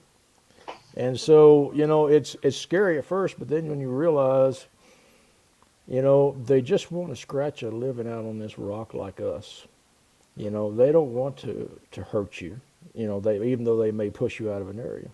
You know, Sinai set up. She has a Halloween head that has glowing red eyes and a cape, and we set it up behind a brush on a stump, and had one come up, and we could hear it, but we didn't know where it was. But then even though it was a successful failure of an experiment, and we wound up driving down there. And I get out to do some tracking to find out what was there and what did I hear. So I get out and driving, and side jump right behind me. We're tracking, and this thing rolls over. It's in between 2 saplings. It rolls over on its back, slides down this steep hill, and takes off running on 2 legs. You could hear it. And now that spooked me. It was only about 10 feet from me, and it spooked. Mm-hmm. You know, but if it wanted me, and Batmom made a good point. If it wanted us, it could have had us. Okay. Yeah. And there was 3 of us there. They'd only found an empty truck if it really wanted us. Yeah. So that helps solidify that they don't want to be violent. No. I knew that after my very first encounter when I was 18, the one that I ended up standing 15 feet in front of when it threw a log at me. That thing had so many opportunities that it could have killed me at any time, and it didn't. It was just started out with making a sound, stomping a log. It went to a vocalization. Then it made itself visible. I mean, each time it just kept ramping it up. It only wanted me to leave. That's it. It just wanted me to leave. Wanted you to go. And so it's just starting at a low elevation and raising it up till it reaches that necessary point to where it will accomplish what it wants. And one of the things that I would use to touch on what you said earlier is I think 95% of the time that you become aware that there's one there, it was aware of you being there way before you were aware of it. I mean, 95% of the time. It's that 5% where you've managed to place yourself in a position where you caught them off guard and they realize that you may be aware of them and they weren't aware of you until now. And I compare that to when I was younger. I worked for a service that went out and did lawn fertilizer treatments on lawns. This is in college. This guy invited me out to measure his lawn and give him an estimate for fertilizer treatments. He had a big lawn. He lived out in the country. And I showed up at 7:30 in the morning. I told him I was coming the next morning. And he said, yeah, just leave the estimate on the door. And in the middle of this guy's yard, I mean, I was 100 yards from my truck. I'm walking along with this measuring wheel, click, click, click, and I hear, whoa. And I look up, and there's a 200-pound Rottweiler standing at his deck. And this thing takes off running at me. And I kept thinking this, like a chain's going to yank him back, right? And I realized this thing's not chained up. And I looked at that dog, and I looked at where my truck was like, shit, I'm not going to make it. And I just started talking in a calm voice and walking. This dog, it got on me, and it kicked the shit out of me. It bit through my hand. I had 2 fingers that wouldn't open up anymore. I had to have surgery on my hand. Ripped one leg of my pants off, bit me in the leg. I mean, it just kicked the shit out of me, right? But the truth is had I showed up in that driveway and opened my truck door and called, knowing if I would have known it was there, I could have called it, let it smell my hand, get out of the truck, talk calmly. That dog's probably the nicest dog in the world. But it was asleep, and it woke up and saw me in the middle of its little kingdom there. And it did what its bred and its instinct told it to do, which was get rid of the threat. And that's where the danger of what happens when you're in the presence of a Bigfoot is. You're fine if they're aware that you're there, because if they don't like what they see, they'll elusively withdraw, and you'll never have even had an encounter. Maybe, but if they're comfortable, you know damn well they never trust a human. Oh no. But they will allow you to get to certain distances and certain paths. They may be comfortable with it. They may not be, but they may be. And they may be curious and allow you to do that as long as they feel that you aren't aware of their presence. And if you do become aware of it, they then start vocalize or do something to try to get you to leave. It's those instances where there's some place, whether they're hunting or sleeping or whatever, and all of a sudden you're there and they're like, whoa, where'd this guy come from? That's a dangerous situation. You got to put the finger up. It depends on who you are and what you're about, because they can read your intentions. They know. Just like Papa C. Craig, he went up there by World Bigfoot Radio, Duke. And I told Duke, I said, they don't like him. So guess what happened? He got zapped. Well, I think it's all independent and individual personalities that you're dealing with. Why did the female in 2003 chase me for a mile out of the woods right beside me? Why did she come into a firelight when I'm knocking? How come there was interaction between she and I for so many years, and then her son for so many years? It's just like a different personality to them. And what a Sasquatch should do is it sees you coming and goes the other way. That's what they should do. Or if you're not aware of them, they'll sneak tiptoe right up and watch you and see what you're doing and Yeah. investigate and do a threat assessment and then leave. Exactly. You know, Them what they should seeing do. you doesn't mean they consider you a threat. Sometimes they want to see what you're doing before they draw a conclusion of how much of a threat are you. Well, see, that's how I did a lot of my research in other areas, not in my core group area. Is I went in as a threat. I went in using knocks. I went in using vocals. I went in provoking them. I want, being aggressive. I want to catch you on film. Now we got one in the dark on film walking out in a pasture. You can see the eye shine on camera as it's walking through the pasture. That's the only time we actually got that on film, and it's dark. It sucked. It's inconclusive. I can't point to it and say this is a Bigfoot, but we were all there watching it walk. So we knew what it was. But That was the one that was right by the levee when we first was up on the levee. mm-hmm. When the eyes were amber in color, it went down that patch of woods. Yeah, but it's individuals. Why did that individual? That individual, like she said, was on a levee and it walked out through some woods into a pasture. Well, we double back around and we watch it walk through the pasture with its red eyes looking at us, looking at us, and it's massive. It's dark. It's blacker than night. Massive. Walking out there, we cast its tracks. But why did it show itself? So yeah, and I don't think I was being that very aggressive. I was just being persistent, not really aggressive that time.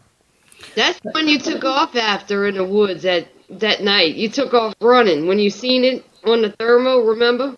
Oh, the next night, the next night we got one on thermal and it's downhill, and I hand my AR to a guy and I take off downhill I was going to tackle it because it was laying on its belly and its head was poked up and you could see it on thermal, and I was just going to dive over its back and wrap its legs up and so that the camera guy could get down there and film it, but by the time I got down there it is gone, but yeah, and it's just individual tendencies. It's who you're dealing with. Yeah. Makes sense. Yeah, I think their temperament there's a lot of different factors that measure into that. I was talking to I was on She Squatcher's show last week, and we talked a little bit about the temperament of maybe why are they more aggressive down south and things like that. You hear more accounts of an aggressive nature in some of the southern accounts versus northern accounts, as well as physical differences. But bless you. Up in the north, up here, there is a different level of apex predators out there other than just Bigfoot. There are bears, there's wolves, there's packs of wolves. I mean, people talk about, well, what would Bigfoot consider to be a threat? There isn't much more of a threat than a pack of wolves. Wolves working in a pack. Boy, I'll tell you what, it doesn't matter if you're 10 foot tall and 1,200 pounds, right? They have a big advantage at that point, a wolf pack would. And so when you talk about the need for a group to live, a family group or a working group, it makes more sense that you would have groups of even like 7, 8, 10 of them, right? Because they would need each other in numbers to be able to survive in an environment like that. Versus maybe if you're down in Florida, maybe there isn't really a need to have more than 2 or 3 in a group. You know what I mean? There's threats, but it's a different environment. The wilderness areas that they're in are more spotted regionally rather than expansive like the Canadian wilderness or something, Maybe it's just easier to exist in a group of 2, 3, or 4 rather than needing to be in a group of 6, 8, or 10, right? And if that's the case in itself, I'm not saying that's true or a fact. I'm certainly not speaking to that. But if that was the case, the temperament and the tolerance you would have to practice daily to be in a group of 8 or 10 and depend on all of them to survive versus being able to do it in an area where maybe just 2 or 3 of them do it. Maybe they've got a lower threshold when it comes to what they're tolerant to, Well, you know? I think geography plays a role in that. I think the larger areas out west, you can have larger groups because they can spread out and have a larger range and with more resources. Down here, the average range is about 18 miles radius, 36 diameter. You do the math on it, it's just over 100 square miles range for a family of 4. Yeah. And from tracking, and it's going to sound crazy, but from tracking, they can, equivalent to an 18-year-old human is 6 years. That's it. So Yeah. about the 7th year, little Sam was on the fringes of his area, staying by himself. So, they have to, find new areas. Well, that and they're more protective of those areas that they're in down there too, Pat, it seems to me that they don't have the choices. I mean, the displacement is a big deal for them. If you're going to displace me from this area that I am, I don't have a huge range to choose from. They will defend it in a more fierce manner. They will get agitated easier if you try to threaten that environment or pose a threat in that environment versus, you go up into the boundary waters of northern Minnesota or these areas. Where I'm at, I'm like on the very southern edge of where you could be to where when you start heading north, you don't ever get back out of the trees again. I mean, you go all the way to the northern edge of Canada and it's just trees and trees and trees and trees. I'm going to back out real quick, and then I'm going to come back in, okay? Okay. I'll be, watch for me. Sure. I leave people backstage while I'm on my phone. He found something humorous. He's something. I was going to tell you while he comes back on. The most uncomfortable situation that we was in was when we was in Kisatchie National Forest. And he lost the key to the place where we were renting, so we couldn't get in the freaking place. I'll never live that down. I never let you live that down. Well, Well, someone asked if Polly had a channel, and I just felt like a fool sitting up here with a name Polly. So keep going, Christy. Keep going, Christy. So anyway, somebody loses the key to the camp where we was at, so we had to figure out how we was gonna get it. So we called the owner, and it was freezing outside. How many degrees you think it was out there? Like 40? I think it was snowing on us. It was cold. It was cold. It was in the high 20s, low 30s is what it was. Yeah. So we decided that we was gonna walk around and figure it out. So the guy who owned it came out and tried. He had a set of keys, tried everything, he couldn't get in. So I walk around the building and I seen they had a small air condition that I was able to crawl through. So I crawled through the window and opened the door, and something told me that something says lock the window, close the blanket up over the window. So I did. So I laid in that bed. It was a rat. It was not a rat. A rat. We would have heard a rat scratching every night that we was there. I know. Well, Christy heard nails on the outside of that cabin that night going down the side of that cabin. And I was so tired, I think I'd slept 3 hours in that many days. Because the bed I was in literally folded up on me. So it was hard to sleep, but I was asleep. And I wake up next morning, Chrissy's like, there was something had nails dragging it on the outside. And we went out there tracking, and there were 16-inch tracks outside our cabin. No joke. Well, the whole nails thing, that's pretty common. I mean, you hear a lot of accounts of them doing that. I know where Doug Hycheck has his live cam feed set up on Randy's property there. They had put videos out last year of Randy's property on the jars that get opened, the lids on the peanut butter jars get arranged in different colored patterns, and it's just crazy. But one of those was showing there was a like a mobile home type setup on Randy, not the main house, but it was there for guests to stay in when they came and hunted or whatever. And there wasn't one of the camera guys that was there filming this was staying in that. And he said the night before he had heard just like somebody was dragging a claw hammer down the edge of this thing over and over. And they went out and they've got video of the just looks perfectly spaced for a real big hand just to be scratching down that thing over and over. And you start thinking, well, what else would do it in that area? I mean, a bear might scratch something up and down, itching it or scratching it, but it's not going to walk along on hind legs while it drags a front paw of claws 30 feet down the length of something. You know, it just it isn't capable of that. That wasn't the first time something had followed us back to camp. No. You know, in Mississippi. I got to address this real quick. Cryptus Canada, Patrick doesn't have a channel. Yeah, I was on as a joke because Polly comes on and razzes me and gives me a bunch of shit. So I came on as Polly as a joke. I'm on Facebook. You can look me up, Patrick Vaughn, on Facebook. My tracking albums are public. You can look for them.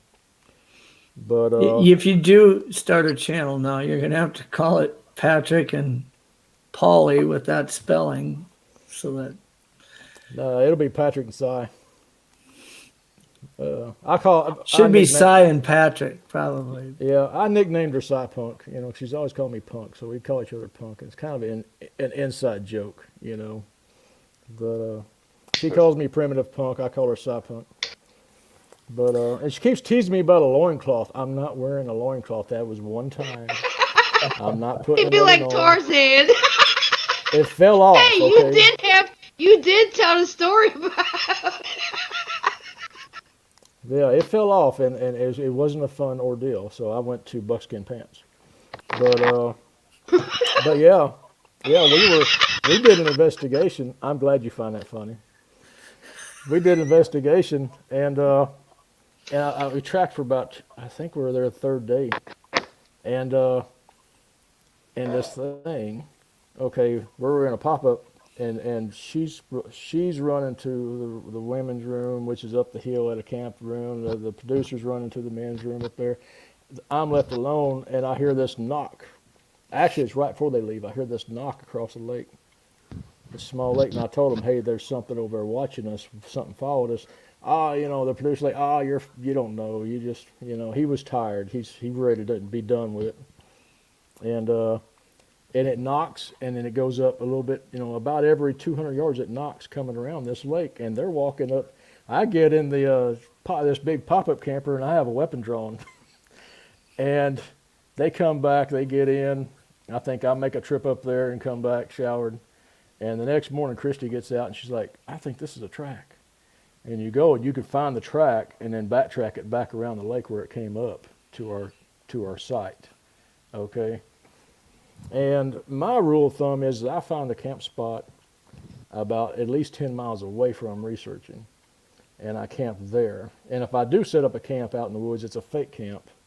I'll go set a fake camp as a research camp and do that, but then I can leave and go way back 10 miles back to where I camp. Yeah. The actual camp is and sleep. Put audio recorder in the tent, whatever, and just withdraw. Yeah. Bah. Yeah, I know. That was the best thing that happened. Yeah, that thing yelled at us at 40 yards, screamed, you know, and the producer, I thought he was going to have to change the shorts, but well, the producer seems to have learned that you operate on Sasquatch's schedule, not him on yours. When you hear it on the other side of the lake and it's getting closer, you might be tired, but you're going to grab your camera because it chooses when it goes down, not you. Yeah, and I said that in the very beginning. I said, you know, and I talked about my tactic, and I use that tactic because just because you're done Bigfooting doesn't mean they are. Yeah, they might just be getting started. Yeah, yeah, They likely are. That, If it I think perceives you as being done, that's when they're going to be most curious to feel comfortable. that was the best expedition that we had. We had fun. All three of us were in his tent. It was like he was laying down with the sticks, clacking the sticks while he's laying down. I'm shoved in a corner with my bag on my back like this, and I'm hoping that a Sasquatch won't grab me. Then the producer was with his camera taking up half of the tent. And he says, well, I'm getting claustrophobic. Let's get out. I'm like, yeah, please, let's get out. So we unzip, we get out, and we stand in some spots that we cleared so we wouldn't make no noise with the leaves. And me and him hollering and screaming, bah, yelling. Well, then all of a sudden we heard, bah, bah, bah. I looked at him, he looked at me, I looked at the producer looked at him, and the producer says, did you hear that? He said, that was a Bigfoot. And I'm just looking at Patrick going, oh, damn. yeah. Well, when he was doing that, he was scuffing his feet on the ground. You could hear it in the leaves. It's funny because I've heard that B syllable before, not very long ago here in my area, the ba sound. And when I first heard it, I thought maybe it's trying to say ball because that's what I always play with and leave. And I've yelled out before, it's a ball. And I'd laugh at it and I'd leave it there. And so when I heard this, I've heard it when I knew there was like 3 of them there that day because they were all knocking from different directions as I was walking in, but I've heard them say, like rolling the BR sound, brr, brr, brr. But then I've heard ba, ba.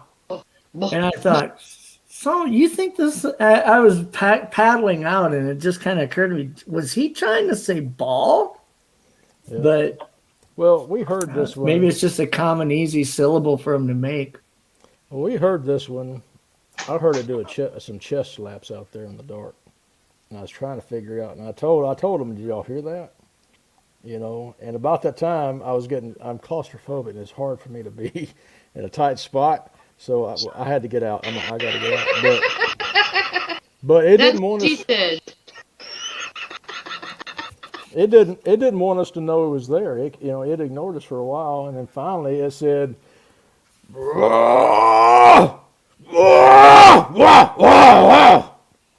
that's what it did. And her eyes got big. She looked at me. The producer sitting on the ground, no camera going, just sitting on the ground. His eyes were this big, and I said, that's a Bigfoot. And Christy's like, wow. And then of course the producer's like, he's kind of freaked out. And he had a recorder going that magically stopped. I don't know why. An audio recorder? Or? Yeah, he had a recorder going. Yeah. We had it hung in a tree about 40 yards from us, and it magically stopped. Crazy. Well, it was nice meeting you, Christy. I've got to fly. It's nice visiting with you again, Patrick. Yep. Nice meeting you too, Jeff.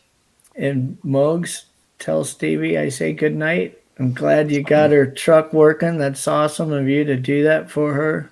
I think I can probably speak for everybody in chat. Say we're really grateful for how you're helping her with that. Oh, it's my pleasure. She's my buddy. Yeah. All right. Well, you guys have an awesome night. We'll tune in next week. Thank you so much, Jeff. We'll see you soon. You bet. Bye-bye. Take care. Yeah, guys. Well, we're at the little over 2-hour mark. I do want to thank you guys for coming on. Christy, it's great to see you again. It's been a while. Don't be such. It's good to see you too, Moose. And Patrick, thanks, man. Yeah, y'all. don't let the negativity get to you. You know, do your thing. I get it. I am. Positive vibes. Ooh. You know, I smile, you know, because I'll be going something, and then I get a text, you know, and it's, "Hey, punk," you know, something from her, you know, something for her. So, yeah, we're always back and forth. She helps me smile. But thanks for having me on, Moggs. I probably clogged your channel up 2 nights in a row. No, it's all good. I see, and I just shut up when you guys start talking Bigfoot. I just listen. You know. Well, it's hard to catch your show because, you know, I got to get up at like 4 in the morning on normal days, and now I'm on vacation, so I'm like, you know what, I might as well take advantage. So I appreciate it. No, I appreciate it. But all right, well, I'm on jet. Later, girl. Bye, Thanks, Moggs. Patrick. Hey, Patrick, thank you. Good night, Mogs. All right, Christy.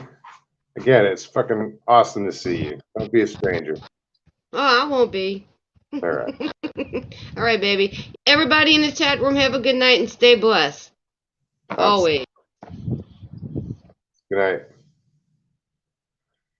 Well, guys, that was an interesting night, I think. I learned a lot. I just love listening to those stories and you know, other people's knowledge. You know, I hope you guys got something out of it too. Thank you, everybody, for coming on tonight.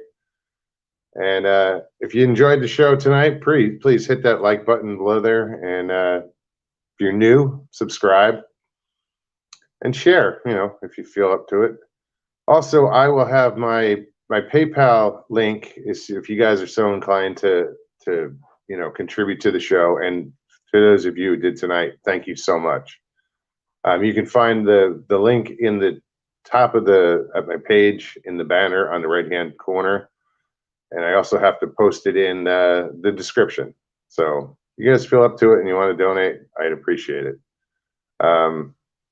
It helps. Every little bit helps. All right, guys. Thank you so much again. You guys are awesome. To everybody, Pammy, good night. I didn't think you hung out that long, hon. This is what happens when you go to night shift. You have nothing to do, huh? Watch my show. That's awesome. All right, guys. Thanks again, and peace and God bless.